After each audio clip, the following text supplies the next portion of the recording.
เหตุผลใดยิ่งเฮาแก้พอติดลบเฮายิ่งติดลบไปอีกเป็นกันใหญ่เลยคือสุดแล้วาไปช่วงที่เฮาติดลบนั่นหมายความว่าอารมณ์ควบคุมเฮาอยู่ที่ว่าเฮาบ่มีสติในตัวแล้วเฮามีแต่ว่าคุมว่าโอเคเฮาต้องเอากลับคืนมาให้ได้เอากลับคืนมาให้ได้เอากลับคืนมาให้ได้สมมุติว่าเฮาเอางบมาอยู่ที่100เหรียญนี่นะทุกคนเชื่อบ่ทุกคนแบ่งออกมา50เหรียญเนาะทุกคนออกมาเทรดปุ๊บทุกคนพอร์ตแตกไปสุกเสือเลยว่าในกระเป๋าข้อยยังมี50เหรียญนี่หว่าเอามาแก้พอร์ตดีกว่าอีก10เหรียญซะเทื่อนี้น่าจะแก้ได้อ้าวพอร์ตแตกไปยังมีอีก40เหรียญเอามาอีก20เหรียญซะน่าจะแก้ได้แหละชุดนี้นี่ต้องได้แหละอ้าวพอร์ตแตกยังมีอีก20เหรียญสุดท้ายเฮ็ดแนวใดเอาออกมา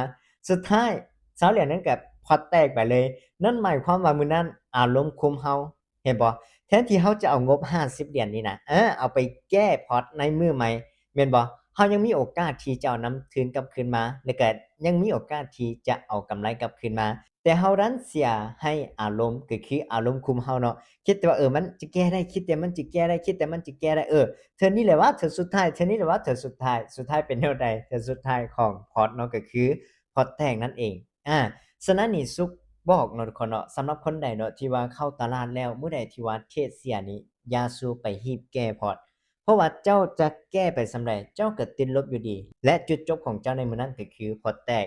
ฉะนั้นวิธีการง่ายๆเมื่อเราเทรดเสียก็คือเราควรหยุดพักไปก่อนเราไปหาเฮ็ดหยังก็ได้อ่านหนังสือบ่เล่นกิจกรรมหรือว่าเบิ่งหนังฟังเพลงที่ตัวเองมักหรือว่าหนังตัวเองมักก็ได้หลังจากที่ว่าเราเบิ่งแล้วก็ผ่อนคลายอารมณ์ของตัวเองแล้วเราก็มาทบทวนเบิ่งว่าโอเคมื้อนี้นี่เป็นหยังข้อยจึงว่าเทรดเสียแล้วเสียอีกย้อนหยังหลังจากที่ว่าทุกคนมาทบทวนตัวเองแล้วแน่นอนย้อนอารมณ์บ่หรือย้อนบ่มีเทคนิคย้อนเข้าตามระบบแผนบ่ได้ย้อนบ่มีวินัยย้อนบริหารเงินทุนบ่เป็น